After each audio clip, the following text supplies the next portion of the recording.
അപ്പോൾ ശശികുമാർജി, താങ്കൾ എനിക്ക് ഒന്ന് വന്യജീവി ആക്രമണം എത്ര തവണ ഉണ്ടായേ? 3 തവണ ഉണ്ടായിരുന്നു. 3 തവണ അല്ലേ? കടുവയുടെ അറ്റാക്ക് ആയിരുന്നു. ഒന്ന് ആന ഫസ്റ്റില്. ഓക്കെ. ആദ്യം ഏത് അറ്റാക്കാ കിട്ടിയത്? ഈ നാട്ടിലിറങ്ങുന്ന ആനേനെ കാട്ടിലേക്ക് ഓടിച്ചു കയറ്റും. അപ്പൊ അതിനിടയ്ക്ക് ആന തിരിഞ്ഞു വന്നു. സ്ഥിരമായിട്ട് നമ്മൾ നടത്തിക്കൊണ്ടിരിക്കുന്ന സംഭവമാണ്. അപ്പൊ അതിനിടയ്ക്ക് ഒരു തവണ ആന പെട്ടെന്ന് വീണ് അതേപോലെ തിരിച്ച് ഞങ്ങളുടെ അടുത്തേക്ക് അറ്റാക്ക് ചെയ്തു. അപ്പൊ ഞാനും എൻ്റെ കൂടെ ഒരു സ്റ്റാഫ് ഉണ്ടായിരുന്നു. ഓടി രക്ഷപ്പെടാൻ പറ്റിയില്ല? ഇല്ല. പിന്നെ ഇവൻ വലിച്ചു തന്നെ എടുത്ത്. പുൽപ്പള്ളിയാണ് സംഭവം. പുൽപ്പള്ളി ഏതാണ്ടൊക്കെ പുൽപ്പള്ളി സറൗണ്ടിങ്സിലാണ്. ഓക്കെ. രണ്ടാമത്തേതാണ് നമ്മള് ഇതേപോലെ നാട്ടിലിറങ്ങിയ താമസിക്കണോ അവിടെ? ഞാൻ വയനാട്ടിലെ സുൽത്താൻ ബത്തേരിലാണ്. കോഴിക്കോട് സ്വദേശിയാണ്. ഇത് ആദ്യമായിട്ടാണോ അങ്ങനെ ജോലിയിൽ ഇങ്ങനെ അറ്റാക്ക് കിട്ടിയത്? ഇങ്ങനത്തെ ഒരു ഗൗരവമായിട്ടുള്ള അറ്റാക്ക് ഒക്കെ ആദ്യമായിട്ടാണ്. പിന്നെ രണ്ടാമത്തെ സമയം ഇതേപോലെ തന്നെ ഒരു നാട്ടിലിറങ്ങിയ കടുവേനെ ഞങ്ങൾ ഓടിച്ച് കാട്ട് കയറ്റി കുറേ ദൂരം, ഏതാണ്ട് ഒരു 3 കിലോമീറ്ററോളം. അത് കാട്ടിൽ കയറിയ ഉടനെ ഞാൻ പറഞ്ഞ് ഇനിയിപ്പോൾ നമ്മളവിടെ ഇതിലെത്തി, ഇനി നമ്മളവരൊന്നും ചെയ്യേണ്ടതെന്ന് പറഞ്ഞിട്ട് തിരിച്ചിങ്ങനെ ഇറങ്ങി. അപ്പം ഞാൻ ഏറ്റവും പുറകിലായിരുന്നു. അത് വരുന്ന സമയത്ത് നമ്മൾ ഈ സിനിമയിലൊക്കെ പുലിമുരുകലിലൊക്കെ കണ്ട പോലെ ആ കടുവ പെട്ടെന്ന് വന്ന് അറ്റാക്ക് ചെയ്യുന്നു. നേരെ എൻ്റെ തലക്കായി. അല്ല, തിരിഞ്ഞു നോക്കിയതാ. കാട്ടിലേക്ക് തിരിഞ്ഞു നോക്കിയതാ.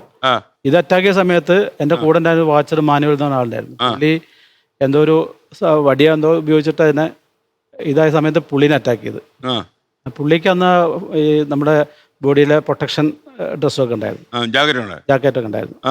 എനിക്കന്ന് ഹെൽമെറ്റ് മാത്രമേ ഉണ്ടായിരുന്നു. അങ്ങനെ പിന്നെ കടുവ എന്നെ ഒഴിവാക്കിയിട്ട് പുള്ളിനെ അവിടെ.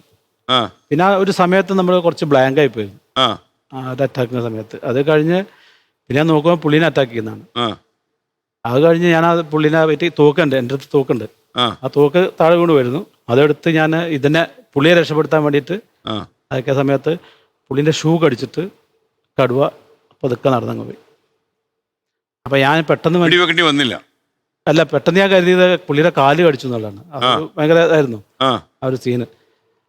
പിന്നെ നോക്കുമ്പോൾ ഇങ്ങനെ കടിച്ച്, അപ്പോഴേക്കും ഞാൻ തോക്കൊക്കെ ഇട്ട് വളരെ ബഹുമാനത്തോട് കൂടിയിട്ട് അവിടെ നിന്ന് പുള്ളി മൈൻഡ് ചെയ്യാണ്ട് അപ്പുറേക്ക് കാട്ടിലേക്ക് തിരിച്ചു പോയി. കാരണം അതിനുള്ള ഫുഡ് അതിന് കിട്ടിയെന്നുള്ള ഇതിൽ അത് തിരിച്ചു പോയി. പിന്നെ ഞാൻ പുള്ളീനെ, എൻ്റെ വാച്ചറെ ഞാൻ പൊക്കി എടുക്കാൻ പറ്റില്ല, കുറച്ച് എന്നെക്കാളും കുറച്ച് പൊക്കമൊക്കെ ഉള്ള ഒരാളായിരുന്നു.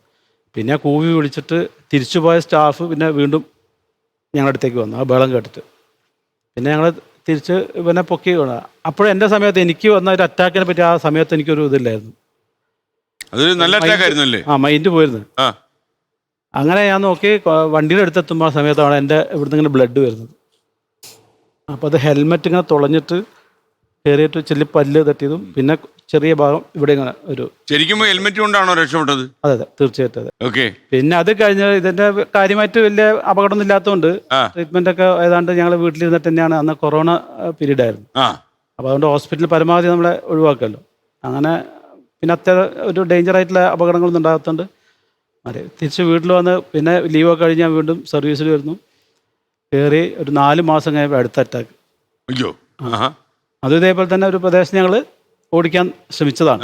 അതെന്തായിരുന്നു സാധനം? കടുവ. വരെ ഈ കടുവനെ ഐഡന്റിഫൈ ചെയ്യുന്നു. അപ്പോൾ എന്നെ വിളിച്ചപ്പോൾ ഞാൻ പറഞ്ഞു ഞാൻ വരാം, പെട്ടെന്ന് വരാം. ഞങ്ങളെ ഈ ഗ്രൂപ്പ് അവിടെ ചെല്ലുന്നു. അതിൽ ഞാൻ ഫോൺ ചെയ്തിട്ട് ഇങ്ങനെ പറയാണ് എവിടെയുള്ളത്. നമ്മൾ സ്റ്റാഫിന് ഞാൻ ചോദിക്കുന്നത്. അപ്പോൾ വീടിൻ്റെ അടുത്ത് കുറേ ലേഡീസൊക്കെ ഉണ്ടായിരുന്നു. അവർ പറഞ്ഞത് അവിടെ ഉണ്ട്. അപ്പോൾ എൻ്റെ മൈൻഡ് പെട്ടെന്ന് പോയ സ്റ്റാഫിൻ്റെ ഇതിലേക്കാണ്. ഞാൻ നേരെ പോകുന്ന സ്റ്റാഫിനെ അന്വേഷിച്ച് പോവല്ലേ.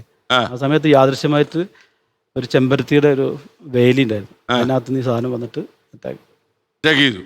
അത് കമിഴ്ന്ന് വീണ് പെട്ടെന്ന്. ഞാൻ സാധാരണ നിലയിൽ ഇവിടെയാണ് അത് അറ്റാക്ക് ചെയ്യാറ്. മിക്കവാറും കഴുത്തിനാണ് പിടിക്കാറ്. ഇത് നേരെ ഞാൻ വീണതുകൊണ്ടാണോ എന്നറിയില്ല, എന്നെ ഈ ഭാഗത്താണ് വെച്ചത്. ഈ ഡയറക്ഷനാണ് സാധനം വന്നത്. കടുവ വന്നത് ഈ ഡയറക്ഷനാണ്. പക്ഷെ എനിക്ക് ഇത് എന്നെ കടിച്ചത് ഈ ഷോൾഡറിനായിരുന്നു.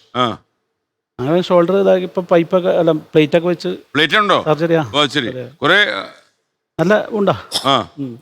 ഒരു ഹോളുണ്ട് ഇവിടെ ഇങ്ങനെ ഒരു പല്ല് അടയാളം. അത് ഇത്ര ഏതാണ്ട് ഡോക്ടർ വിരലിട്ട് ഇത്ര ആഴത്തിലേക്ക് പോയിട്ടുണ്ട്. അത്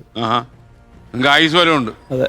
ലോകത്തെവിടെയായാലും ഏത് സമയത്തും 24 വാർത്തകളും ഓഗ്മെന്റഡ് റിയാലിറ്റി പാക്കേജുകളും എക്സ്പ്ലെയിനറുകളും വിശദമായി കാണാൻ ഞങ്ങളുടെ യൂട്യൂബ് ചാനൽ നിങ്ങൾക്ക് സബ്സ്ക്രൈബ് ചെയ്യാം.